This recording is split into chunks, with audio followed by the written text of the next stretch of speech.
Ciao everyone and welcome back to Crave Italy, where Italy meets America and tradition meets the future. Today we are honored to welcome Christopher Di Macchio, American's presidential tenor. His voice is not just a music, it's a storytelling, filled with passion, heritage and the heart, bringing the soul of Italy to life wherever he performs. Christopher, welcome to Crave Italy. Thank you. It's a pleasure to be here, of course. Christopher, your voice has inspired audiences around the world. Let's start at the beginning. Can you tell us how your journey into music started? Well, I it's funny. The first time that I kind of realized maybe I can sing a little bit was when I was 9 years old. And I was singing along with this movie called La Bamba, and it's I think my grandmother caught me in the bathroom singing the soundtrack to this movie, and she said, "Oh my God, your voice is so beautiful." And I said, "Don't tell anybody. I don't want to sing for anybody, so it's our secret, okay?" So she kept it a secret. She said, "Well, you should tell your uncle. Your uncle was in a band. He has a nice voice. Maybe you could sing with him." I said, "Forget it. No, don't tell anybody." So then I think maybe 4 years later, Godfather Part 3 came out. And Wow. if you recall, that part of the plot of that movie involves Michael Corleone, the Godfather's son, becoming an opera singer. And so the soundtrack to that movie also has opera in it, and it has some other genres. And so I was copying the different styles of music on this soundtrack as well. And I said, I can actually do the jazz, I can do the pop, and I can also do the opera. Isn't that interesting? And again, I kept it a secret to myself. Now, 3 years later, I'm in high school. I grew up on Long Island, and I was going to high school, Sachem High School, and the guidance counselor says, "Okay, you have to take either music or art." And I can't draw, paint, I can't do anything. So I said, "Okay, I'll get it over with. I'll go into the chorus. There's 100 kids. Nobody's going to hear me anyway. I'll keep my secret." One day in chorus, the director asked each of us, "You have to sing by yourself, one by one." And I said, "No, my God, I'm not doing it. You can throw me out. Throw me out of the school. I don't care. I'm not singing by myself." So he said, "Look, at the end of class, basically everybody had left, and he goes, 'Okay, everybody's gone. You just sing for me, just so I know how you sound.'" So I sang for him, and he just was, "Oh my God, I can't believe I've been teaching 27 years. I've never heard any students sound like this." He goes to the file cabinet where he has all the music. He starts pulling music out. There's paper going everywhere. He's like, "You gotta sing this." He's playing the piano. Blah, blah, blah, blah. "Can you sing this? Blah, blah, blah. Can you sing this? Blah, blah, blah, blah." And finally, he says, "Christopher, what exactly do you think you're going to do with your life?" And I said, "Well, either going to medicine or law, be an attorney." He said, "Christopher, that's the wrong answer." And he looked me in the eye. He looked me right in the eye, and he said, "You have a gift, and you have an obligation to share that gift." And honestly, that I knew he was right, and it made me sick in that moment to my stomach, because I said, "Oh God, my worst nightmare. Now I'm going to have to do this thing that I've been avoiding." Because I was very shy. I was just in the library reading books. I didn't want to be in front of anybody doing anything like that. And honestly, this realization and that teacher really changed my life in that moment. So that is really how the journey into the idea of music for me began. It's not something that I wanted, but it was something that kind of chose me. Sure. And since that time, everything changed. What a positive experience you had actually to have somebody actually just really recognize your gift. Yeah. Such a powerful story, because sometimes you hear the opposite, right? Oh, What a yeah. People beautiful, say you're no good, or like you right? have this dream and everybody's trying to crush your dream. And for me, it was basically the opposite, the universe just had other plans Right. for me. And I said, okay. And really, it was the reaction that people Yeah. would have. People would come up to me after I perform, and they would need to communicate to me that whatever it Right. was that I was doing, whatever the quality of the voice, that it moved them, that it had a real effect on them, that gives them the goosebumps, whatever it is. Yeah. And and so I couldn't walk away from that. Getting that, and believe me, I was so stage fright. I had such stage fright, and I was so reserved that it took a lot of people to keep saying that over and over and over again before I needed. And even still, I'm always ask everybody, so how was it? Was it okay? Was it good? Because you're never satisfied, and you're always hoping that you still have that kind of effect on the audience. And so, by the grace of God, I still have that effect even last night. I know. I just So wanted last night. It was amazing. I watch you. it was really a special evening Right. to, there's not that many state dinners that occur at the White House. And Yep. technically it wasn't state because we had as our honored guest His Royal Highness Crown Prince Hmm. Mohammed bin Salman of Saudi Arabia, Kingdom of Saudi Arabia, and his father is still technically wearing the crown. So it doesn't, in some formal sense, count as a state visit, but basically it was a state dinner in everything but protocol as far. But everything was the same. And the people in attendance, it was all of the biggest CEOs: Jeff Bezos, Elon Musk, Tim Cook from Apple, Jamie Dimon from J.P. Morgan. I mean,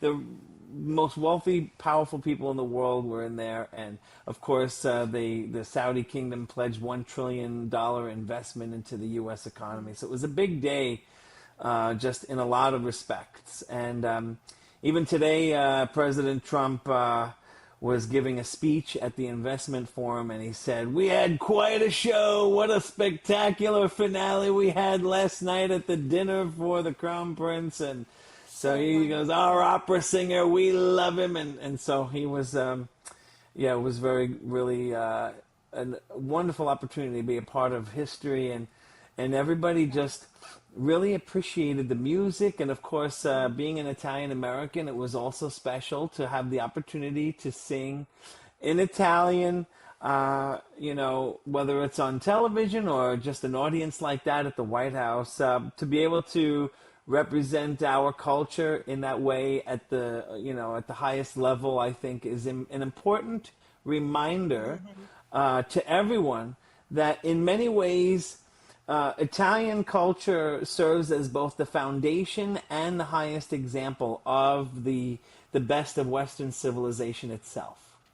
And so I think that this it was great to represent the musical dimension to that. The new ballroom was being constructed right on the other side of the wall where I was, and they're just constructing it in the Italian, neoclassical style, Baroque style. So It's wonderful. there'll be an architectural representation, manifestation of Right. that ethos also. But I was really honored to represent the musical part of the equation. One of your biggest moments performing also was performing at the US President inauguration, seen by millions, okay, people. What did the experience means to you, and what was like bringing your Italian roots to such a historical stage? Uh, it's just a experience for which I'm humbly grateful. There have been so many artistic geniuses in the Italian and, of course, the Italian American experience, the history of it all. And so I represent just a small, latest iteration of that. And so it's a real privilege to present this kind of repertoire, this kind of material to a global audience, to have everyone's attention focused on this, and it's funny because even when the repertoire itself is not Italian, um, everyone is always telling me that even my style of delivery is very Italian. So even if it's English, they say, I'll be damned if that's not the most Italian sounding American national anthem I ever heard. Let's take a look. Oh, America, you're calling.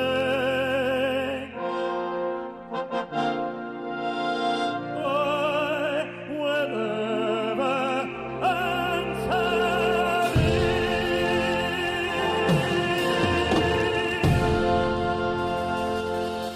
What amazing. Well, it was a real privilege and honor. It was nerve-wracking, of course. I'm not going to play it cool and tell you that, I was completely fine. In fact, I had done so many interviews immediately before that performance at the inauguration that my voice was essentially gone. When I woke up that morning, I said, this is the worst possible situation now. I have no voice. I just woke up and I have to sing in front of 100 million people. And no joke, I prayed to God to give me the strength to lean on my not just my talent, but my technique and everything I've learned to navigate my way through that situation. And everybody loved it, and so God smiled on me that day, and I got through it, and I'm also very grateful for that as well. We were so proud of you. I was like, he's Italian. He's Italian American.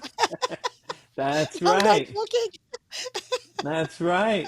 That's Yes. right. It was unique. It was unique in being an Italian American, and even just being a guy.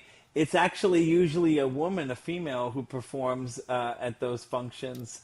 And so, they had Beyonce, Lady Gaga, and even at this most recent inauguration, they had Carrie Underwood. So being a male vocalist, I think, was also, and I think I might be the only person to have ever opened and closed the inauguration ceremony with two separate numbers. So that was an additional distinction and honor for me. Right. And I'm grateful to President Trump for giving me that opportunity also. What amazing. And also, I was watching again last night. Your voice is so powerful and very inspiring. I would like to ask you, music has a power to inspire, like, you do.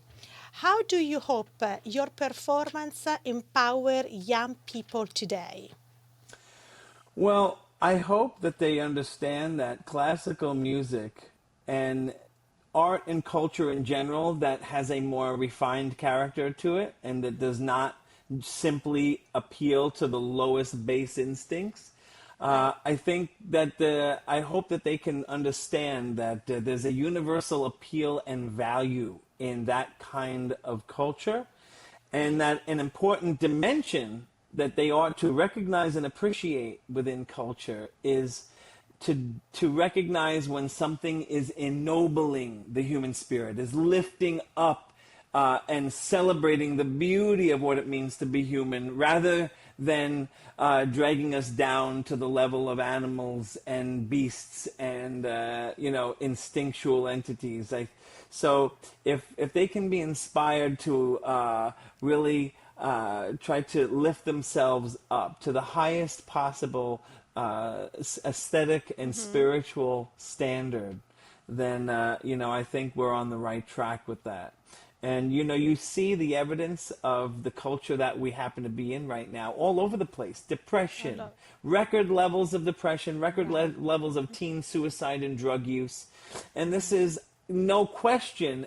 For thousands of years, we've understood that in order to prevent those kind of outcomes in our youth and then when they become adults, is to imbue the right set of values. And so the youth need to be educated and inspired to cultivate these higher values so that they're not empty and searching for meaning and pleasure in the wrong places. Because where there's a vacuum, something negative is likely to fill that vacuum. And so we need to proactively fill these kids up with the right kinds of spiritual and humanitarian values. And I think we're all going to be better off as a society if we can achieve that through arts, music, culture, and education.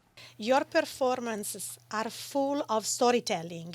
How do you choose a song and what make a story worth singing? Well, again, it boils down to what are the elements, what are the values that are being communicated. Uh, I've recently gotten into this controversy with the Bad Bunny, who's going to be doing the Super Bowl this year, the Yeah. halftime show. And you look at Bad Bunny, and he takes elements that are supposed to be beautiful, like religion, and twists it into something almost demonic, satanic. Uh, Wow. and this is the kind of thing that I avoid. The kind of I don't appeal to vulgarity or sexuality, that kind of messaging. I maintain a messaging again that reminds people of how noble and beautiful it is to be human, and so that's the kind of material that I look for. And then from to keep the audience engaged, I try to be dynamic with, make it a little slower, a little faster, a little variety. And I have to admit, I always go, maybe it's the dramatic Italian in me, I always go for the big climactic finish at the end, almost no matter what it is. Almost no matter what it is, I try to have as big an ending as possible. Last night, I actually took an idea from the concerts of Andrea Bocelli, and most tenors, when they do Nessun Dorma, they finish with the Vincerò, Vincerò, and then that's it. And the Bocelli does the extended version from the opera, where there's a chorus that then repeats what the tenor has just sung. And he sings along with the chorus to repeat that climax. So you get two climaxes, okay? And so I did that last night. I sang the I sang the second half of Nessun Dorma by myself, and then I had the army chorus behind me, and we all then sang the ending to that piece, the ending to the opera, and it was just an over the top climax. And even though he's not Italian, President Trump is very much similar taste. So I He knew that he loves was Italian really, people, right, he Christopher? loves Giorgia Meloni. He Ah, loves Italian culture. All of his architecture is Italian Baroque style and yeah. Renaissance revival and all that. So I knew he was going to really go for this Right. ending, and I was right. I was absolutely right. So it went over really big, and I'm grateful for that. Yeah, and I always say, I like to bring people together. I can have anybody on my show. I have President Trump, or I have President Biden, or anybody. So I love when people are, they are doing well together.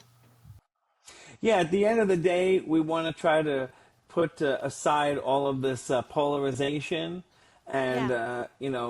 focus on the values that we share at the end of the day. And of course, it hasn't been easy in recent years, but, Yeah. we have an opportunity now to get past all of the toxicity and refocus on those shared Right. American values and Western Yeah. civilizational values. Christopher, if you are willing, we will be honored if you could share a short performance with us today. Oh, let me loosen this a little bit just so I can. All'alba vincerò,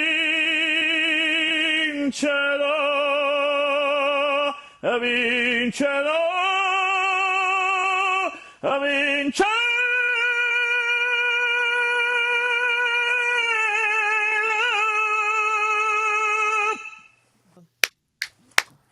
Look, everybody, that's awesome. I probably should have stood up for that, but it's all right. No, you we need we to come got to it. San Francisco. You need to have a little a concert in San Francisco. That's what I. Oh, absolutely, absolutely. I would love that.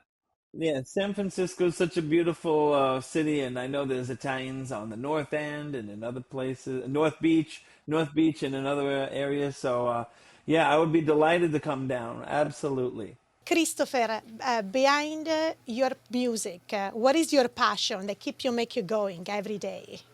Well, I mean, I have different hobbies. I honestly find everything interesting. I mentioned earlier that I lived in the library before I was on stages performing, and so I really just love learning about the world. I love travel, experiencing new things. Whenever I go to a city to perform, I rent a car and I go around and I go to the local museums. I try to really get a sense of the place.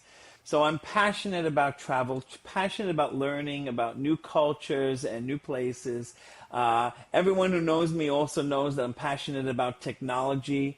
I could, keep up with anybody in the San Francisco, area, Bay Area, as far as their Silicon Valley knowledge of tech. Believe me, they would be pretty surprised that this tenor knows a Awesome. lot about technology. So I'm passionate about that. But at the end of the day, the overarching principle for me that I'm just most passionate about is the pursuit of beauty and truth. And I do believe that they ultimately are one in the same. There's such beauty in truth, and I really pursue that in all the different aspects and dimensions of my life. And that's really what sustains me and keeps me going, the pursuit of beauty and truth in all things. Beautiful. Thank you so much. I know we don't have a lot of time today, and I hope to have you back soon, actually, Christopher. Absolutely. It would really be my pleasure, and I'm just very honored to be a part of your program, and I hope that we have the opportunity to talk again very, very soon, and Yes. hopefully to pull off a performance in the San Francisco Bay Area. I'm looking forward to that. This season of Crave Italy is brought to you in partnership with the Consul General of Italy and the Italian Culture Institute of San Francisco. With their support, we celebrate tradition, promote the Italian language, and highlights innovation that connects Italy and America. To learn more and explore upcoming events, visit their official websites. And now it's time for l'angolo della lingua with Arianna. Arianna, a te la parola. Ciao a tutti e bentornati all'11° episodio di Crave Italy all'angolo della lingua italiana. Per questa settimana, for this week, we will be discussing music, la musica in italiano. As many of you already know, from listening to various Italian music over the years, Italy has produced some of the biggest music hits, sung all over the world, not just in Italy.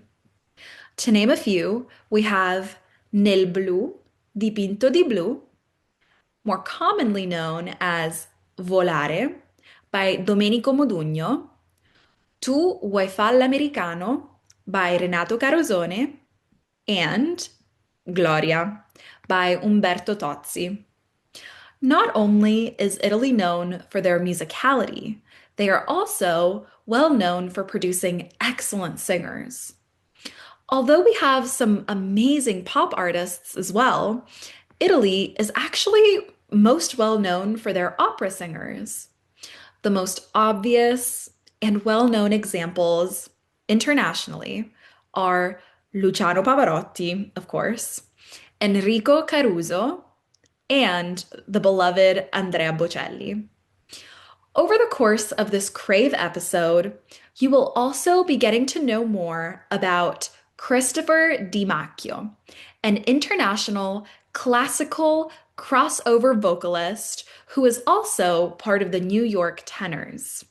He is most famous for his performance of the national anthem, the Star-Spangled Banner, at the 47th presidential inauguration, but he has also released two albums titled O Holy Night and Dolci Momenti, Sweet Moments in Italian.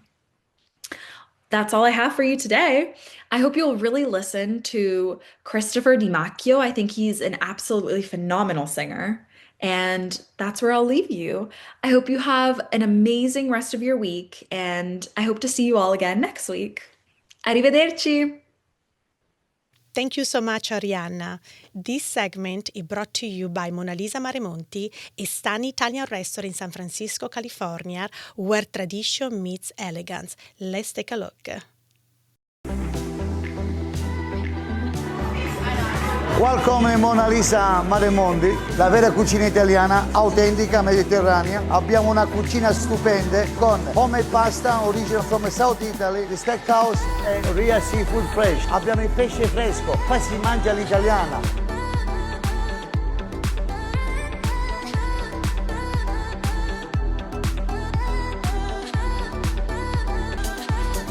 Mona Lisa Maremondi 414 Colombo. Vi aspettiamo, buon appetito. Venitemi a trovarmi, grazie. At Crave Italy, we are an independent podcast dedicated to sharing stories, culture, tradition, innovation, and the beauty of our language. To continue growing and supporting our community, we rely on listeners like you. Even a small contribution helps us welcome inspiring guests, celebrate our heritage, and create conversations that brings people together. You can support Crave at crave-podcast.com. The link or QR code is on the screen. Thank you so much for helping us keep this movement alive. Grazie, grazie di cuore. Alice Bakery Inc. is one of the Crave sponsors, a California-based boutique that celebrates style and self-expression. This wonderful boutique offers an incredible selection of clothing for women of all ages, designed to suit every style, taste, and occasion. At the heart of Alice Bakery Inc. philosophy is the belief that fashion is more than just clothing. It's a way for women to express themselves and feel confident no matter where life takes them. Thank you to Alice Baker Inc. for supporting this episode. Thank you so much to everyone for joining us, and thank you for tuning in. Make sure you subscribe to our channel, follow us on social media, and watch and listen to Crave Italy on your favorite podcast platform. Ci vediamo settimana prossima. Un bacio a tutti. Ciao!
Uh, it's just a experience for which I'm humbly grateful. There have been so many artistic geniuses in the Italian and, of course, the Italian American experience, the history of it all. And so I represent just a small, latest iteration of that. And so it's a real privilege to present this kind of repertoire, this kind of material to a global audience, to have everyone's attention focused on this. It's funny because even when the repertoire itself is not Italian, everyone is always telling me that even my style of delivery is very Italian. So even if it's English, they say, I'll be damned if that's not the most Italian sounding American national anthem I ever heard.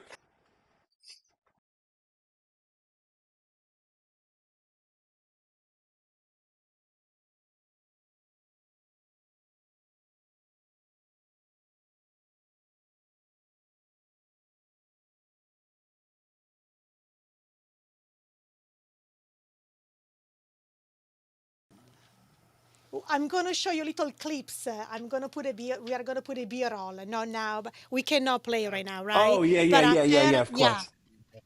yeah. So we play little beer roll, and then we come back, and I'm And going then to we'll say, pretend like we just watched it, right? you are ahead. Wow. What amazing.